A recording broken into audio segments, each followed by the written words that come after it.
Hanya Hong Li yang selamat dari Buddha Lotus Angri Xiaoyan.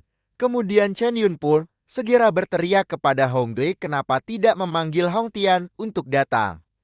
Apakah Hong Li akan berdiam diri diinjak-injak dan melihat klan Hong dihancurkan oleh pemuda tersebut? Mendengar hal itu Hong Li pun segera terkejut dan kemarahan pun kembali melonjak di wajahnya. Ia segera mengeluarkan sepotong giok berwarna merah darah dan mematahkannya di hadapan Xiaoyan. Xiaoyan dengan pedang besar segera dihantamkan ke tubuh Hong Li, membuat ia terkapar setegu darah pun seketika keluar dari mulut Hong Li yang kepayahan. Setelah menerima hantaman keras dari Xiaoyan, cerita berpindah kepada Han Qi. Dia sangat kaget dengan kekuatan mengerikan Xiaoyan.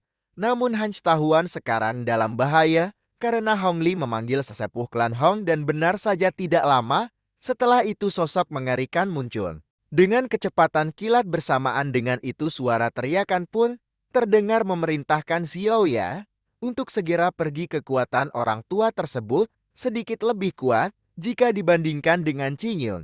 Mendengar hal itu, Xiaoyan pun segera mengencangkan tinjunya dan menarik nafas dalam-dalam.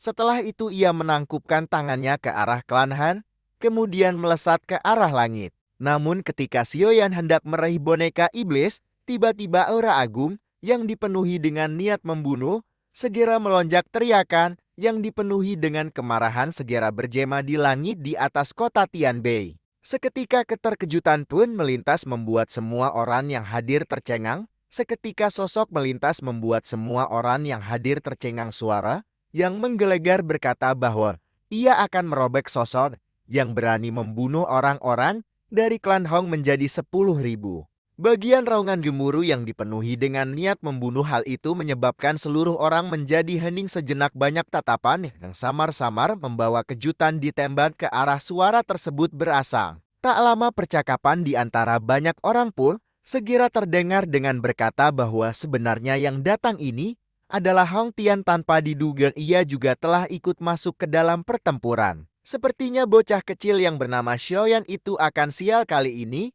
Kemudian Hong Tian dikabarkan telah menjadi di bintang 5 dojong dan kekuatannya bahkan lebih besar daripada Cheng Ye. Meskipun Xiaoyan telah mendapatkan bantuan dari boneka iblis tersebut, sepertinya ia tidak akan mampu menahan serangan dari dua elit dojong. Sekaligus di sisi lain Xiaoyan mengabaikan percakapan yang terjadi di sekitarnya. Tinjunya sedikit mengancam dan berpikir, jika saja dokter peri kecil ada di sini atau Tian Huo sudah bangun, ia tidak perlu takut lagi pada leluhur klan Hong. Namun sangat disayangkan dokter peri kecil telah menghilang di darat tengah dan Tian Huo belum bangun dari tidurnya. Saat ini Xiaoyan benar-benar merasakan kesulitan mengalahkan dua elit dojo dengan hanya mengandalkan boneka iblisnya. Kecuali Xiaoyan menggunakan Angry Buddha Lotus gabungan dari 3 api surgawi. Namun tentu saja hal itu akan memiliki dampak setelah Xiaoyan menggunakan Angry Buddha Lotus gabungan 3 api surgawi, maka tubuhnya akan segera melemah. Selain itu mengingat tempat ini adalah markas dari klan Hong dan juga tidak jauh dari paviliun petir angin, maka hal itu akan sangat merepotkan. Akhirnya ia harus memutuskan segera mundur untuk hari ini. Tatapannya dengan cepat beralih ke arah boneka iblis yang sedang bertarung sengit dengan Cheng Yun. Alis Xiaoyan yang tanpa sadar mengerut ketika menyadari sepertinya Qing Yun telah menyadari apa yang diniatkan oleh Xiaoyan. Hal itu dikarenakan Cheng Yun benar-benar menahan pergerakan dari boneka iblis agar tidak diambil oleh Xiaoyan. Ekspresi dingin pun seketika melonjak dari Xiaoyan. Kemudian ia pun segera berteriak bahwa Cheng Yun, apa kau benar-benar ingin mencari kematian? Bersamaan dengan lonjakan energi di tubuh Xiaoyan tersebut, boneka iblis tanpa sadar segera meningkatkan kekuatannya dan segera menyerang Cheng Yun. Seketika Cheng Yun merasakan serangan kuat yang baru saja melonjak dari boneka iblis. Sementara itu di sisi lain suara kecemasan yang bersumber dari Han Qi pun segera terdengar. Ia meminta Xiaoyan untuk tidak menunda waktu lagi dan segera pergi. Mendengar hal itu Xiaoyan hanya menggelengkan kepalanya. Saat Han Qi mulai berteriak, ia merasakan bahwa ia telah terkunci oleh aura yang dipenuhi dengan niat membunuh yang tersebar di langit. Bahkan, jika Xiaoyan berbalik dan pergi sekarang, Xiaoyan pun dia memikirkan cara bagaimana lolos dari Hong Tian. Yang akhirnya Xiaoyan pun menarik tubuh dari Hong Li yang sebelumnya telah dihajar Xiao Yan langsung memegang lehernya. Hong Tian pun meminta Xiao Ya untuk melepaskan Hong Li, namun Xiao Yan tidak mendengarkannya. Hong Tian pun dia pun langsung dengan kecepatan kilat dia menuju ke arah Xiao Yan. Namun ketika itu Xiao Yan langsung menghantam Hong Li yang berada di dalam genggamannya dengan kekuatan yang sangat mengerikan. Xiao Yan pun berteriak kepada Hong Tian bahwa dia telah menanamkan energi kepada tubuh Hong Li. Jika dia tidak diselamatkan buru-buru maka dia akan mati.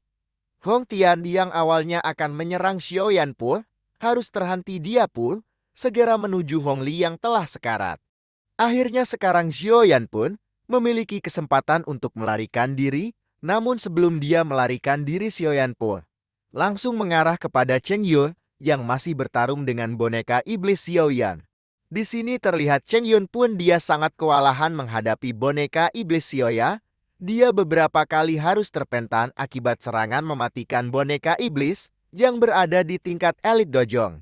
Namun ketika Cheng Yun dia terpental, dia pun sangat terkejut ketika dia melirik ke arah belakang yang ternyata dia melihat Xiao Yan sekarang berada di belakangnya. Tentu dia pun sangat ketakutan ketika dia menghadapi boneka iblis, ditambah juga Xiao Yan yang juga sekarang berada di dekatnya. Sekarang Cheng Yun juga dia mengetahui bahwa Hong Tian dia tidak akan bisa membantunya karena dia sedang menyelamatkan Hong Li yang sebelumnya telah ditanamkan energi oleh Xiao Yan, dan sekarang Cheng Yun mau tidak mau dia harus menghadapi Xiao Yan dan boneka iblis secara bersamaan.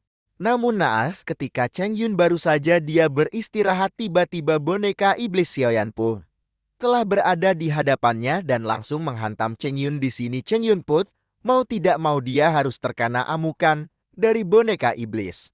Dirinya pun terpental dan memuntahkan darah. Cheng Yun pun tidak mengira dia akan dihajar habis-habisan oleh boneka iblis itu. Namun ketika Cheng Yun telah dihajar oleh boneka iblis, tiba-tiba dia pun merasakan ada sosok hitam di belakangnya. Yang ternyata itu adalah Xiao Yan dan mengatakan, sebelumnya kau begitu sombong kepadaku. Inilah balasan orang-orang sombong. Xiao Yan dia mengeluarkan teknik Spiltin Sea dan seketika cahaya giok pun menyebar dan langsung mengarah kepada Cheng Yun. Di sisi lain Cheng Yun pun dia mengetahui itu adalah serangan yang mematikan. Cheng Yun dia terpaksa harus mengeluarkan sisa dokinya yang berada di dalam tubuhnya untuk menahan serangan mematikan itu. Cahaya doki pun keluar dari tubuhnya dan bentrokan kekuatan dahsyat pun tidak terhindarkan dan riak energi menyebar ke semua arena pertarungan ini, yang tentu hal ini membuat semua orang yang berada di situ pun sangat terkejut dengan kekuatan Xiao Yan. Bahkan dia tidak hanya mampu melawan satu elit dojong, dia sekarang telah melawan 3 elit dojong. Cheng Yun dia mundur beberapa langkah akibat ledakan mengerikan itu. Di sini Cheng Yun benar-benar kehabisan kekuatannya. Namun ketika dia baru saja berdiri, boneka iblis langsung menghampiri Cheng Yun dan langsung menghantam dirinya lagi yang mengakibatkan dia pun harus terdorong ke belakang dan terpental memuntahkan darah kembali. Dia tidak mengira pertarungan melawan Xiao Yan akan menjadi seperti ini. Sekarang boneka iblis pun tanpa henti terus menyerang Cheng Yun. Cheng Yun dia tahu jika terus seperti ini pasti dia akan mati. Namun di saat bersamaan boneka iblis Xiao Yan Tun dia memegang tangan Cheng Yong dan langsung mematahkan jari Cheng Yong dan langsung mengambil cincin penyimpanan dari Cheng Yun. Mungkin ini semua diperintahkan Xiao Yan untuk mengambil cincin penyimpanan dari Cheng Yun. Akibat hal ini Cheng Yun pun dia merasakan kesakitan yang luar biasa. Dia pun berteriak. Tentu saja dia sangat marah apa yang dilakukan Xiao Yan kepadanya. Xiao Yan yang melihat boneka iblisnya telah berhasil mengambil cincin penyimpan dari Cheng Yun, Xiao Yan pun langsung memanggil boneka iblis untuk kembali langsung ke cincin penyimpanannya. Melihat hal ini Xiao Yan pun tertawa terbahak-bahak melihat Cheng Yun sekarang tidak berdaya dan telah kehilangan cincin penyimpanannya. Xiao Yan mengatakan, aku berterima kasih atas hadiah yang ketua Cheng Yun telah diberikan kepadaku.